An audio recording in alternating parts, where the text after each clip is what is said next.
I gotta grind, won't stop, hustle won't quit, shine like no other. Hello, I'm your host Lamar L.A. Smith, and welcome to another installment of Inside380. Today we're going to start off talking about the women's bracket in the NCAA tournament. We had Odyssey Sams, who scores 33 points. You know, sadly enough, her Bailey career ended with an L. She was 9 points away from breaking the NCAA record with 1,054 points, and the record was 1,062 by Jackie Steele way back when. And you know, it kind of is a parallel to how Adrian Peterson was just 9 yards short of breaking the rushing record.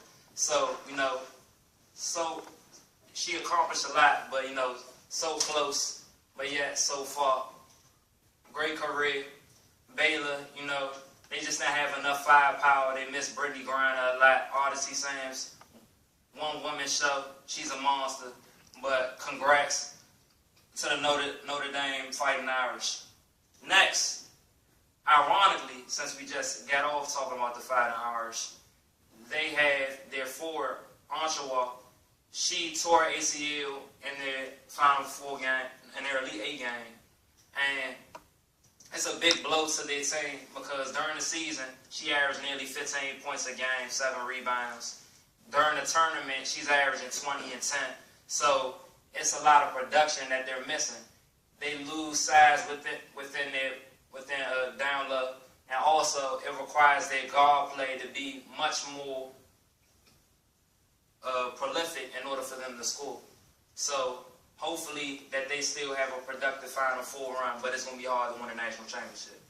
Next, I want to talk about, this is, you know, this pissed me off because I wanted Louisville to win this game. Shoni Schimmel, she put up 31 points, but yet they lost to the Maryland Terrapins, and they lost 76-73. Shoni Schimmel, she saw her last shot just bounce off the back rim, and it was really uncharacteristic from what she normally does because she had 7 turnovers in this game, which in a game where the possessions are at a minimum and you need to maximize your effort on every possession, it was a difference in the game. Though she still kept her team in the game in the last minute, she hit 3 trade balls. But, you know, it just says a lot about Maryland's squad and their top flight All-American player in Alyssa Thomas. Next, we're going to talk about #1 Serena Williams losing and the Family Cup Circle Championship. Now, Serena Williams, she's had a couple of losses this year, and it's made a big difference, in my opinion, to her overall play. Yes, she won the Sony Open about a week ago, but for someone of her caliber, I know she doesn't like losing. I don't like losing. And she needs to be back on her A game if she plans on, you know, taking the next major that she plans on taking place in. Next, I want to talk about the real story, the main event, the Final Four, UK, Florida, UConn, and last but not least, Wisconsin. Wisconsin, they won their Elite Eight battle thanks to Romnitsky. And he's a big 7-footer, very versatile scorer. And he helped Bo Ryan get his first Final Four appearance as a coach. And then you have UConn. Can I say the ghost of Kemba Walker has returned, but it's in a new player, and that's Shabazz Napier. Shabazz Napier is the truth. You heard it here first. That's an Inside380 stamp. I think he will be very, very, very, very successful in the NBA if he keeps with that same level of play and competitive fire. He's averaged about 23 points, 5 assists in the tournament thus far, similar to Kemba Walker, ironically.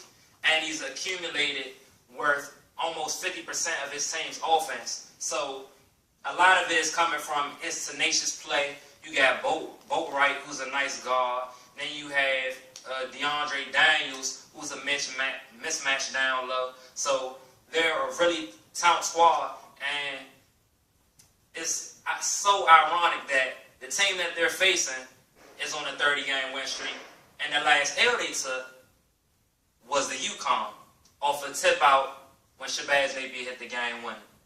So that's going to be a very competitive Final Four game. Then you have University of Kentucky, you know, the freshman elite, so to speak, because every freshman is one and done there. But I don't know how Coach Cal keep doing it, but he keep doing it. They went from being a team who's very talented and had a lot of promise to being the biggest story thus far in the tournament outside of UConn. They start 5 freshmen. They had Julius Randle, top 5 NBA prospect. They had the Harrison twins, who both beasts. You know, you had Aaron Harrison hit a tray ball in order to win the game for Kentucky. And when I say, was that a big trick, big shot, he had no fear. He took it, hand in face, won the game, and now they move on to the Final Four. And right now, they have a really good chance of winning the national championship if they can get past Wisconsin. Next, I want to talk about DeSean Jackson signing with the Redskins. You know, he signed a 3-year, $24 million deal worth $16 million guaranteed. And DeSean Jackson, he's a very talented athlete. He's gifted. He has the speed of a cheetah, so to speak. And once he gets the ball in his hands in open space, there's basically nothing you can do to stop him. So I really applaud his talent and his skill, and I really think that he's going to make a difference in the overall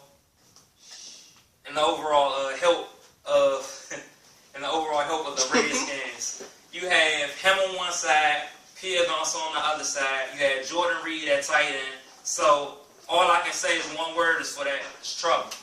So I think you want to look out for them. They had a bad season last year. RG3 is on the come up. You had DeSean Jackson, a very talented athlete, and he's also a good special teams weapon. That's one team you want to look out for this next season.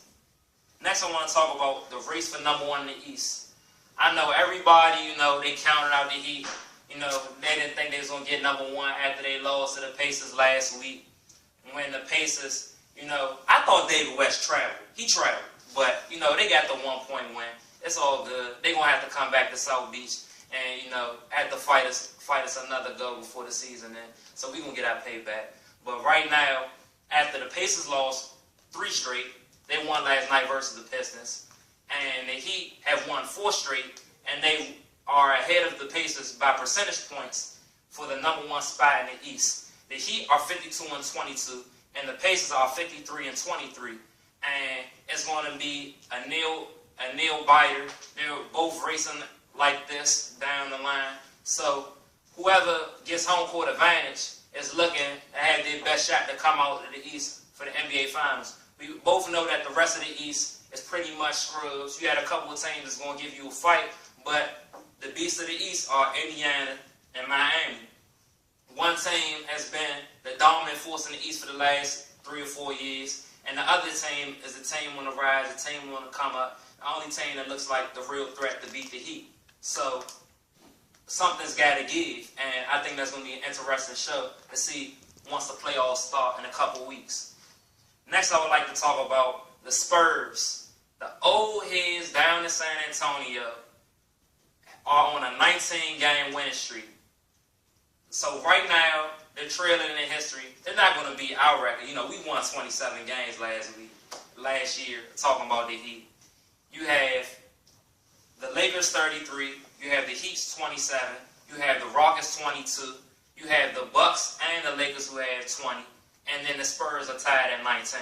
So out of the top 4 teams with dominant winning streaks, 3 of them have won championships, including last year's champions, Miami Heat, who ironically beat the Spurs last year in the finals. So the Spurs are very, very stout team. They play very fundamental basketball. You have Tony Parker as a beast. He's very hard to cover. And once he gets in the paint, something's good is going to happen. Either he's going to find somebody open or he's going to finish. And he has to be the best finisher at the point guard position. He's not a very big point guard. He has a small frame, but he finds a way to finish his dinner. I mean, he finds a way to make tough layups whenever he gets the opportunity. You have Manu Ginobili, who's playing solid. You have old Timmy Duncan, who always finds a way to get his shot hit off the glass. You know, take two for the bank. But their team is very stout. The only team I see beating them in the Western Conference is the Thunder, and that's a team that you want to look out for. They may make another run to the finals, so look out for that streak. Last, I want to wrap up Inside 380 with Tiger Woods. Tiger Woods, he has back surgery, and he will miss the Masters. Tiger Woods has not won a major since he wants to fool around with other women. To each his own. I can't, endorse that, but to each his own. Since he did that, he hasn't had as much success. He's won many events, but he's yet to be Tiger. He's a great golfer, but he's not Tiger Woods anymore. He's not the golfer that was dominating the whole field anymore. People aren't as scared of him anymore. And he has 79 PGA Tour wins, and he has an opportunity to break Sam Snead's record of 82 PGA Tour wins. But right now, I think that he will find a way to win another event down the road. But hopefully he gets healthy. And that's about all I have to say on that. This is your host, Lamar L.A. Smith, and that's a wrap. Inside 380.